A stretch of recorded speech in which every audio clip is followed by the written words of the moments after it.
नारद जी ने पूछा, भूत और भविष्य के स्वामी भगवान इनके अतिरिक्त भोग और मोक्षरूप फल प्रदान करने में समर्थ यदि कोई अन्य व्रत सुना गया हो तो उसे पुनः कहने की कृपा करें। ऐसा पूछे जाने पर भगवान शंभु ने कहा, ब्राह्मण, यह नंदी शब्द शास्त्र का पारगामी विद्वान और तपस्या तथा पुराणों एवं श्रुतियों की विस्तृत जानकारी में मेरे समान है। यह विप्ररूप से साक्षात धर्म और गण का अधीश्वर है। नारद, अब यही इससे आगे माहेश्वर धर्मों का वर्णन करेगा। मत्स्य भगवान ने कहा। ऐसा कहकर देवाधिदेव शंभु वहीं अंतर्हित हो गए। तब श्रवण करने को उत्कट इच्छा वाले नारद ने नंदिकेश्वर से पूछा, नंदी, शिवजी ने आपको इसके लिए जैसा आदेश दिया है आप उस प्रकार माहेश्वर व्रत का वर्णन कीजिए। नंदिकेश्वर बोले, ब्राह्मण, मैं माहेश्वर व्रत का वर्णन कर रहा हूँ, आप समाहित चित्त से श्रवण कीजिए। वह व्रत तीनों लोकों में शिव चतुर्दशी के नाम से विख्यात है। इस व्रत के आरंभ में व्रती मानव मार्गशीर्ष मास के शुक्ल पक्ष को त्रयोदशी तिथि को एक बार भोजन कर देवाधिदेव शंकर जी से इस प्रकार प्रार्थना करे, भगवान, मैं आपके शरणागत हूँ। मैं चतुर्दशी तिथि को निराहार रहकर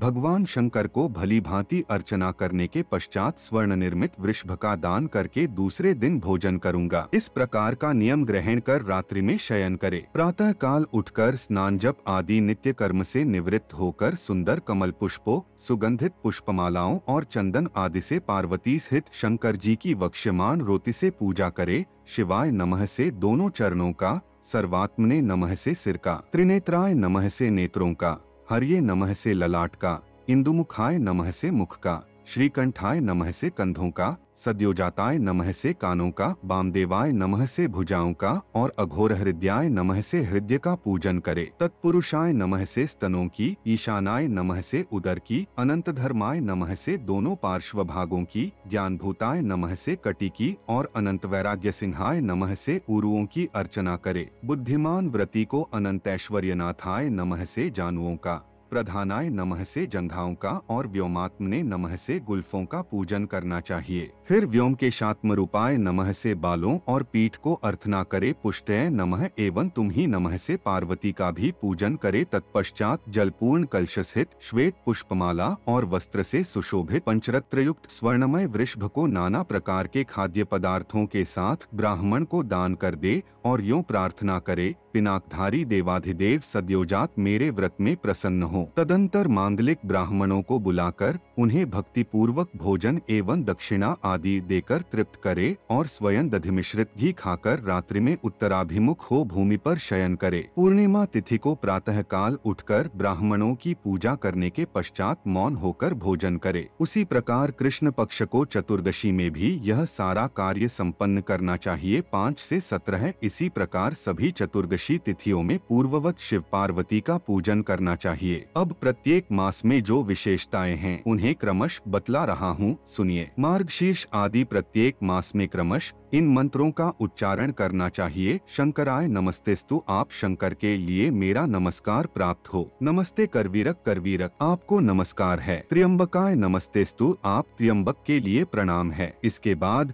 महेश्वराय नमः, महेश्वर को अभिवादन है। महादेव नमस्तेस्तु, महादेव आपको मेरा नमस्कार प्राप्त हो। उसके बाद स्थाणवे नमः, स्थाणु को प्रणाम है। पशुपते नमः, पशुपति को अभिवादन है। नाथ नमस्ते, नाथ आपको नमस्कार है। पुनः शंभवे नमः, शंभु को प्रणाम है। परमानंद नमस्ते, परमानंद आपको अभिवादन है। सोमार्ध धारिणे नमः, ललाट में अर्धचंद्र धारण करने वाले को नमस्कार है। भीमाय नमः, भयंकर रूपधारी को प्रणाम है। ऐसा कहकर अंत में कहे कि मैं आपके शरणागत हूँ। प्रत्येक मास की दोनों चतुर्दशी तिथियों में गोमूत्र, गोवर, दूध, दही, घी, कुशोदक, पंचगव्य, बेल, कर्पूर, अगुरु, यव और काला तिलिन में से क्रमश एक एक पदार्थ का प्राशन बतलाया गया है। इसी प्रकार प्रत्येक मास की दोनों चतुर्दशी तिथियों मंदार, परिभद्रक, मालती, धतूरा, सिंधुवार, अशोक, मल्लिका, पाटल, पांढर पुष्प या लाल गुलाब, मंदार पुष्प, सूर्यमुखी, कदम्ब, शतपत्री, श्वेत कमल या गुलाब,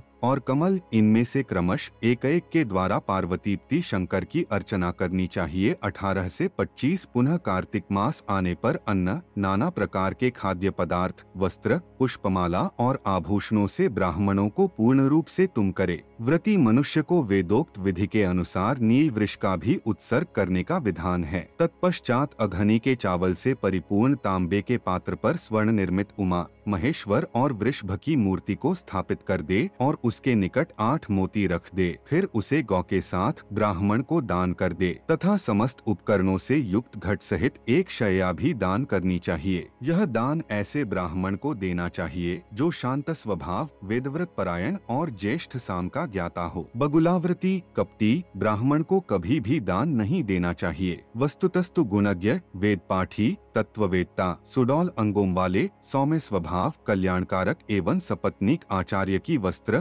पुष्पमाला और आभूषण आदि से भली भांति पूजा करके यह दान उन्हीं को देना चाहिए। जो मानव उपर्युक्त विधि के अनुसार इस शिव चतुर्दशी व्रत का अनुष्ठान करता है, उसे 1000 अश्वमेध यज्ञ का फल प्राप्त होता है। उसके द्वारा अथवा उसके पिता या भाई द्वारा इस जन्म में अथवा जन्मांतर में जो कुछ ब्रह्महत्या आदि पाप घटित हुए रहते हैं, वे सभी नष्ट हो जाते हैं। इस लोक में वह दीर्घायु, निरोगता, कुल और अन्न की समृद्धि से युक्त होता है और मरणोपरांत स्वर्गलोक में 4 भुजाधारी होकर गणाधिप हो जाता है। 100 करोड़ कल्पक निवास कर शंभुपद शिवलोक को चला जाता है। यदि मुख में 10,000 करोड़ जिह्वाएं हो जाए तो भी इस चतुर्दशी के अनंत फल का वर्णन करने में न तो बृहस्पति समर्थ हैं, न इंद्र, न ब्रह्मा समर्थ हैं, न सिद्धगण, तथा मैं भी इसका वर्णन नहीं कर सकता। जो मनुष्य मत्सर रहित हो संपूर्ण पापों से विमुक्त करने वाली इस शिव चतुर्दशी के महात्म्य को सदा पढ़ता, स्मरण करता अथवा श्रवण करता है, उस पुण्यात्मा का करोड़ों देवांगनाएं स्तवन करती हैं। फिर जो सदा इसका अनुष्ठान करता है, उसकी तो बात ही क्या है।